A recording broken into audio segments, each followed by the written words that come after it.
अच्छे से विस्क करके, तो इसके आपके पास ब्रशेस होते हैं, हमारे पास फाउंडेशन अप्लायर होते हैं या ब्लीच अप्लायर जो होते हैं आपके ब्रशेस। इस ब्रश से आपने इसको इस विस्क्ड एग वाइट को पूरे फेस पे अप्लाई कर लेना है। जस्ट इसमें आप कुछ भी ना ऐड करें, बेशक अगर आप हनी ऐड कर लें या योगर्ट ऐड कर लें फॉर शाइन, क्योंकि हनी शाइन का ही काम करेगा बिल्कुल। तो अब लेकिन अगर इसको आप अकेले भी करेंगे तो ये इतनी अच्छी स्किन टाइटनिंग, इसको 20 मिनट्स तक आपने लगा लेना है ब्रश से, और उसके बाद 20 मिनट्स के बाद आप चेहरा वॉश कर लें। और जैसे अभी हम बात कर रहे थे कि इसे फुली ड्राई मत करें, फुली ड्राई करने से आपके रिंकल्स आएंगे।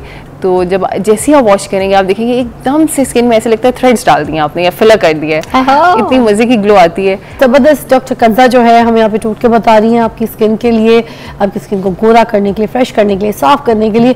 अभी एक और नुस्खा जो है मैं पूछने जा रही थी, मगर उससे पहले मैंने सोचा कि मैं पहले ये पूछूं, आप क्या लगाती हैं, आप क्या मास्क यूज करती हैं, आप घर की कौन से ऐसे टोटकों पे अमल करती हैं या नहीं, या फिर आप अपनी डर्मेटोलॉजिस्ट की जो आपकी जो रिसर्च है, आपकी ट्रीटमेंट्स है, आप उसके ऊपर बिलीव करती हैं? जल्दी से बताइएगा। सच बताऊँ ना? हाँ। अच्छा, सच तो ये है कि फिजा आपकी स्किन केयर जो है ना वो बिल्कुल आपकी रूट है।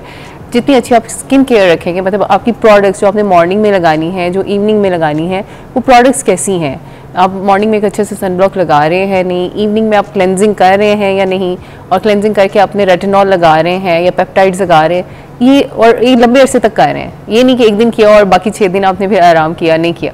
तो ये जो है ये रूट है, बिल्कुल ये बुनियाद है। जितना आप इसे लॉन्ग टर्म करेंगे उतनी देर तक आप अपनी स्किन को यंग रख सकते हैं। दूसरी चीज़ ये है कि आजकल जो ट्रीटमेंट्स आ चुके हैं, एस्थेटिक ट्रीटमेंट्स, वो बिल्कुल एक बहुत बड़ी हकीकत बन चुकी है। उनसे हम क्या उनसे कोई छुटकारा नहीं है, या वो लेना ही पड़ता है आपको। you just want to say about the lasers and all? Lasers like hydrofacial, हम हाइड्रोफेशियल की बात कर रहे हैं। एवरी मंथ आपको हाइड्रोफेशियल लेना है। आप कौन से लेजर्स? मैं हाइड्रोफेशियल और क्यू स्विच मंथली मस्ट लेती हूँ, और मंथ से भी पहले अगर मुझे लगे कि मेरी ब्राइटनिंग थोड़ी सी कम हो रही है, स्किन का ग्लो कम हो रहा है, तो मैं 3 वीक्स के बाद भी रिपीट कर लेती हूँ। क्यू स्विच क्या काम करता है? क्यू स्विच जो है वो आपके ब्राइटन करता है। अगर आपकी स्किन पे कहीं पिगमेंट आ रहा है तो उसको वहाँ से ख़त्म कर देता है, आपके डार्क सर्कल्स को ख़त्म करता है। अगर बालों का रुआंस है जो कि आपको ब्लैक मास्क दे रहा है तो उसको ख़त्म कर देता है वहाँ से। पीको की तरह ही होता है? पीको भी क्यू स्विच एक ही लेजर के 2 डिफरेंट नाम है। अच्छा, आप ये समझ लें।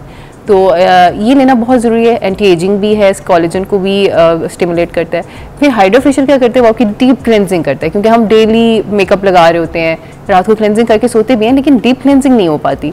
तो हाइड्रोफेशियल जो है वो हाइड्रेटिंग है और डीप क्लेंजर है। तो आप समझें कि ये मस्ट है कि आप महीने में एक दफ़ा ऐसा कोई प्रोसीजर ज़रूर लें जिससे आपकी स्किन स्टिमुलेट होती रहे और साथ साथ ब्राइटन अप होती है। कोलेजन बूस्टर के लिए कोई चीज़ लेती हैं आप? कोई ऐसे शॉर्ट्स पीती हैं या कुछ लगाती हैं, तो उसके बारे में भी बता दें।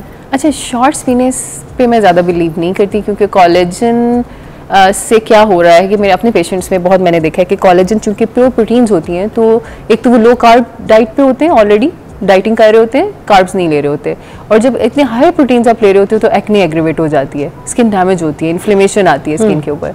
तो शॉर्ट्स लेने की बजाय मेरा जो पसंदीदा प्रोसीजर है वो है कि आप माइक्रो नीडलिंग करा लें। एवरी 3 मंथली आप माइक्रो नीडलिंग विद पीआरपी या विदाउट पीआरपी मस्ट कराएं। उससे आपका कोलेजन 400% बूस्ट होता है। ये अब 100%? 400%। अभी ये लेटेस्ट रिसर्च आ रही है कि सिंपल माइक्रो नीडलिंग, जो एक बड़ा सस्ता सा प्रोसीजर है, सिंपल माइक्रो नीडलिंग होती है, वो डर्मापेन से हम करते हैं। अगर वो आप एवरी मंथ कराएं और 3 मंथ्स तक मुसलसल कराएं तो 6 मंथ्स पे जाके आपका इतना ज़्यादा कोलेजन प्रोड्यूस होता है। और उसमें उन्होंने स्किन के कट्स लेके उसको माइक्रोस्कोप में देखा है बाकायदा, और कोलेजन को काउंट किया है, तो उन्होंने देखा है कि कोलेजन की क्वांटिटी जो है वो बहुत ज़्यादा बढ़ गई। तो ये सबसे ज़्यादा कोलेजन बूस्ट। आप माइक्रो नीडलिंग ये सब चीज़ें करवाती हैं? जी बिल्कुल, एवरी 3 मंथ। ठीक है। इसके अलावा क्या करवा सकते हैं? इसके अलावा मेरे ख्याल में इस एज में जब आप 30s में, इसके अलावा कुछ कराने की ज़रूरत नहीं है आपको। लेकिन अगर आपके कोई स्पेसिफिक एरियाज ऑफ कंसर्न्स हैं, जैसे किसी को होता है कि डबल चिन है या अंडर आई एरिया थोड़ा सा रिजुविनेशन चाहिए, तो वो भी पर्टिकुलर ट्रीटमेंट्स होते हैं उसके अकॉर्डिंगली। लेकिन जैसे ही आप 30 क्रॉस करते हैं या 40s में चले जाते हैं, पेरीमेनोपॉजल हो जाते हैं, फिर आपको बाकायदा एंटी एजिंग ट्रीटमेंट्स की ज़रूरत होती है। वो फिर एक लंबी कहानी है, वो किसी और दिन उसको डिस्कस करेंगे। एक टोटका और हम आपकी नज़र ज़रूर, क्योंकि टाइम बिल्कुल ख़त्म हो रहा है, मगर एक आखिरी टोटका ज़रूर मैं चाहूँगी कि बता दीजिए। अच्छा, टमाटर किस लिए रखे थे? टमाटर, हाँ, टमाटर में जो है ना जी, अच्छा अक्सर आते हैं लोग के ओपन पोर्स का बहुत प्रॉब्लम है, ओपन पोर्स का टोटका बताएं। तो ओपन पोर्स में और स्किन को ब्राइटन करने में भी टमाटर का बहुत रोल है। तो आपने क्या करना है कि टमाटर को जस्ट ऐसे ही काट लेना है। ये भी मेरा क्विक टोटका होता है कि जब मुझे कहीं जाना हो और मुझे क्विकली एक ग्लो चाहिए फेस के ऊपर और पोर्स जो हैं वो नज़र आ रहे हैं और बेस सेट नहीं हो रही, तो आपने क्या करना है, इस तरह टमाटर कट कर लेना है और उसके ऊपर आपने just 1 to 2 drops of honey, ये देखिए ये हनी बस इतना हल्का सा बस आपने ऐसे ऊपर लगा लेना। हाँ जी, ऐसे जस्ट लाइक दैट। ठीक है। और उसके बाद इसको आपने वैसे ही जैसे आपने आलू से किया था, राइट? तो आलू को जैसे किया था आपने वैसे ही इसको हल्का हल्का ऐसे रब करना शुरू कर देना है। तो आप देखेंगे कि 5 to 10 मिनट्स में आपके पोर्स क्लोज हो जाएंगे और साथ में आपकी जो सारी पिगमेंटेशन है वो सेटल हो जाएगी और स्किन जो है वो आपकी बिल्कुल रेडी हो जाएगी फॉर एनी इवेंट।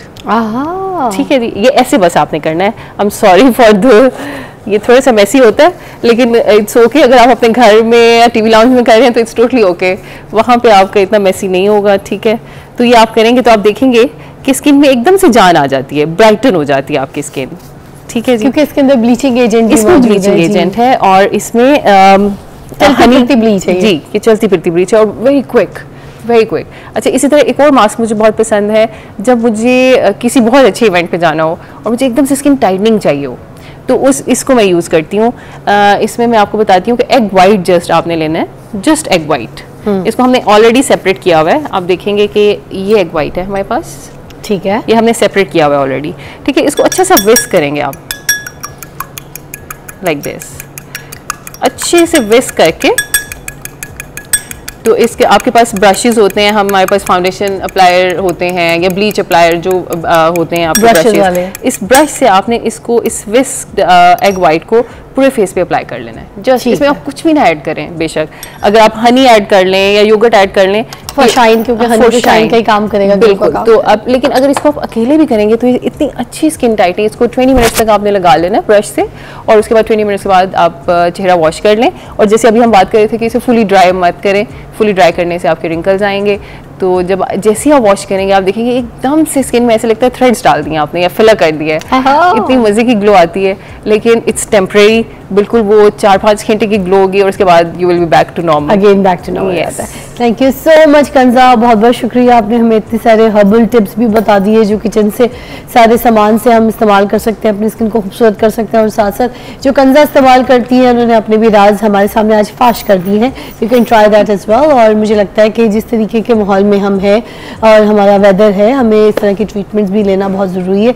ये इस्तेमाल कीजिए, मगर साथ साथ अगर आपको लगता है तो आप डॉक्टर के पास जाके अपनी वो ट्रीटमेंट्स भी ले लीजिए, ताकि आप ये दिल में ना सोचें कि भाई सामने वाली फलानी हमारी पड़ोसन तो उसकी तो ये स्किन का राज है तो सिर्फ आलू लगाने से वो गोरी नहीं होती। जी, आप इस्तेमाल कर सकते हैं कुछ ऐसी चीज़ें जो अभी मार्केट में बहुत इन है, लोग अपनी स्किन को गोरा करते हैं। You can go to dermatologist और जाकर अपनी स्किन को बेहतर कीजिए, जैसे कि ये डर्मेटोलॉजिस्ट हमें गाइड करिए।